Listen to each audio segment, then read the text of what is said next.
Bismillahirrahmanirrahim. Assalamualaikum warahmatullahi wabarakatuh. Alhamdulillahi wahdah, wassalatu wassalamu ala man la nabiyya ba'dah, wala hawla wala quwata illa billah, amma ba'd. Sahabat sekalian yang dimuliakan Allah subhanahu wa ta'ala. Hadis Nabi SAW, atau di dalam sebuah hadis, Nabi SAW pernah mengomentari tentang kesolehan, tentang ketakwaan. Ketika ada sahabat Nabi yang bertanya tentang apa sih itu takwa, atau di mana letak takwa itu. Nabi SAW sembari 3 kali mengulang jawaban itu dengan menunjuk ke dalam dada beliau. At-taqwa hahuna, at-taqwa hahuna, at-taqwa hahuna. Bahwa ketakwaan, kesolehan itu tempatnya di dalam qalbu. Dan inilah inti yang paling inti dari sebuah kesolehan, ketakwaan. Jadi kesolehan itu tidak ada kaitannya dengan pakaian. Karena sebaik-baik pakaian adalah pakaian takwa. Jadi nggak ada standar, makanya di dalam Islam tidak ada standar khusus terkait pakaian laki-laki maupun muslimahnya. Ya kecuali muslimah mungkin ada sedikit aturan yang harus disesuaikan dengan aurat seorang muslimah, yaitu menutupi seluruh tubuhnya kecuali wajah dan telapak tangan. Selain itu ya tidak ada, ya kecuali mungkin tidak ketat dan sebagainya. Selain itu bebas, termasuk pilihan warna. Selama warna itu pun tidak menyelisihi warna yang lumrah dipakai oleh masyarakat setempat, maka dibolehkan. Sehingga di dalam Islam tidak ada ciri khusus pakaian takwa itu, pakaian kesolehan. Nah, sahabat sekalian yang dimuliakan Allah Subhanahu wa taala, menjadi menarik ya fenomena hari ini seolah-olah ingin kemudian berusaha untuk menampakkan kesolehan itu, padahal kita dianjurkan bahkan diperintahkan untuk ya sebisa mungkin untuk menyembunyikan keikhlasan kita, menyembunyikan semua ibadah-ibadah kecuali ibadah-ibadah yang memang ada kaitannya dengan syiar-syiar Islam seperti sholat 5 waktu, ya, sholat Idul Fitri, puasa Ramadan, sholat Jumat, ya, dan sebagainya. Ini semua masih ada kaitannya dengan syiar-syiar Islam. Selebihnya kita dituntut untuk ya berusaha semaksimal mungkin untuk menyembunyikan amalan kita. Cukup Allah dan kita yang tahu apa yang kita lakukan, sebagaimana kita sering bermaksiat kepada Allah secara sembunyi-sembunyi, maka berusahalah untuk menyembunyikan kebaikan kita selama itu tidak ada kaitannya dengan syiar-syiar Islam. Termasuk adalah kesolehan kita. Sahabat sekalian yang dimuliakan Allah, fenomena akhir-akhir ini yaitu jidat hitam. Sampai kemudian kalau kita tidak punya jidat yang hitam, kita dituduh kita tidak soleh. Ya. Padahal sahabat-sahabat sekalian, tentu kalau bicara tentang jidat hitam itu kan tergantung jenis kulit kita ya. Ada jenis kulit yang tipis, ada yang tebal.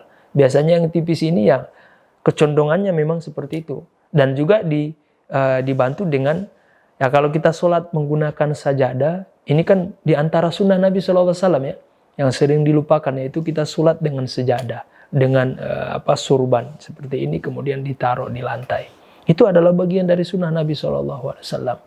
Ya.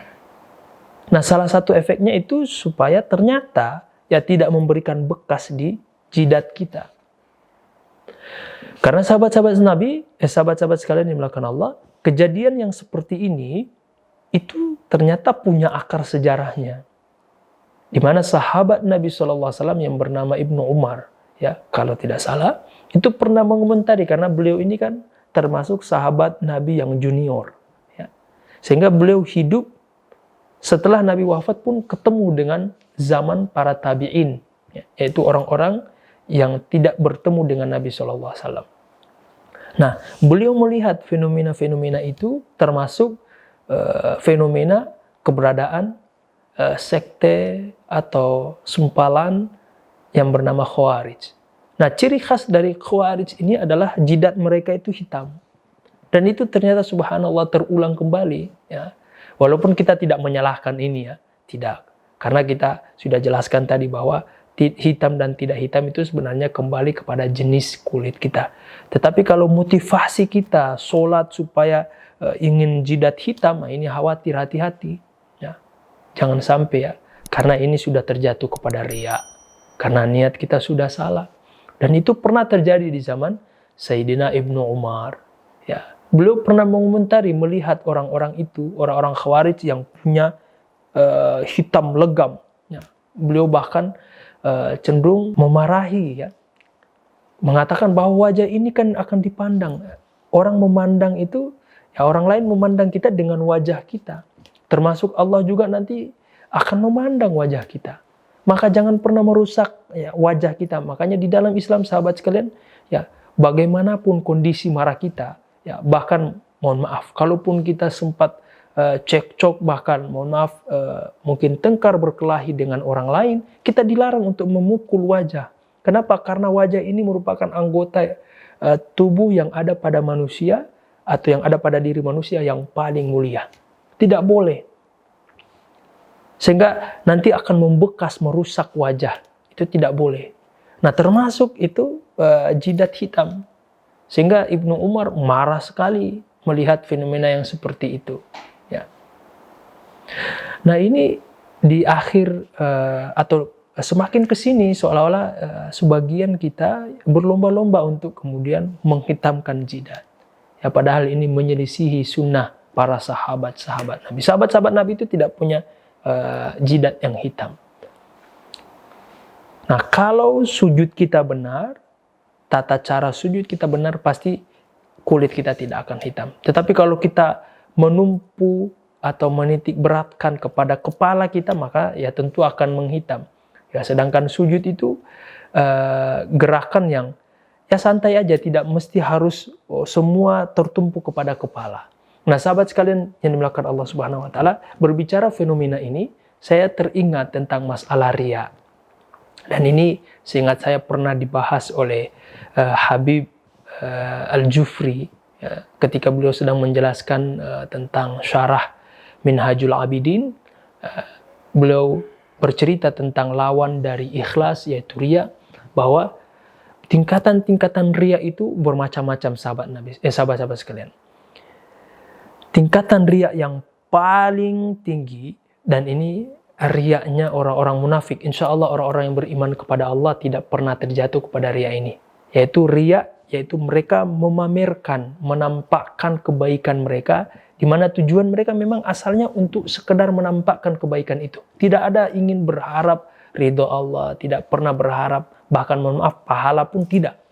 Tetapi mereka menampakkan itu supaya disebut, Masya Allah, ini orang soleh, Masya Allah, ini orang baik. Memang niat utamanya itu. Dan insya Allah orang-orang mukmin tidak pernah terjatuh kepada riya yang ini. Hanya orang-orang munafiklah yang terjatuh kepada riya ini. Nah, adapun riya yang setelah ini, barulah kebanyakan di antara kita terjatuh di dalamnya. Yaitu riya khafi, riya yang sangat samar. Nah, salah satunya yang dikomentari oleh beliau adalah munculnya jidat hitam. Ya mungkin awalnya kita ya ketika iman kita lagi kuat, lagi kokoh, insya Allah tidak akan berpengaruh. Tetapi ya, namanya manusia itu pasti ya kualitas imannya akan naik turun. Ketika kualitas iman kita sedang down dan terlihatlah wajah kita yang ada bekas sujudnya, mulailah kita ya terayu oleh bisikan-bisikan syaitan. Masya Allah, ya, kamu itu lebih soleh dari yang lain. Karena di jidatmu ada tanda sujud. Masya Allah. Sehingga kita terbuai dengan godaan-godaan syaitan tersebut. Dan ini bahaya. Dapat merusak amalan kita. Sehingga beliau kemudian tidak menganjurkan untuk kita membuat yang seperti itu. Kecuali ya kalau memang pada dasarnya jenis kulit kita sangat tipis. Itu kan kita tidak bisa tolak. Walaupun kita sudah menggunakan sajadah yang tebal, lembut. Ya kalau memang jenis kulit kita yang sudah begitu punya bakat untuk menghitam, itu tidak ada salahnya. Tetapi kalau dengan sengaja kemudian membuat jidat kita hitam, nah ini patut dipertanyakan niat kita. Khawatir, mohon maaf, kita terjatuh kepada riya. Ya.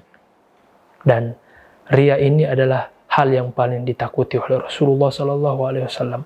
Karena selain yang membuat kita, mohon maaf, celaka, dilemparkan ke dalam neraka, juga membuat seluruh amalan-amalan kita hangus berantakan di hadapan Allah Subhanahu wa taala.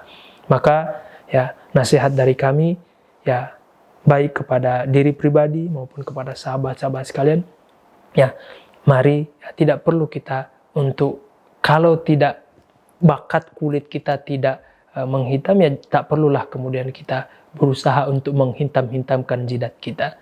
Khawatir nanti ketika kita di kondisi yang lagi down, ya, ternyata kita terbuai dengan bisikan-bisikan syaitan. Ya. Untuk supaya melatih ya, keikhlasan kita kepada Allah Subhanahu wa ta'ala. Billahi taufiq wal hidayah. Assalamualaikum warahmatullahi wabarakatuh.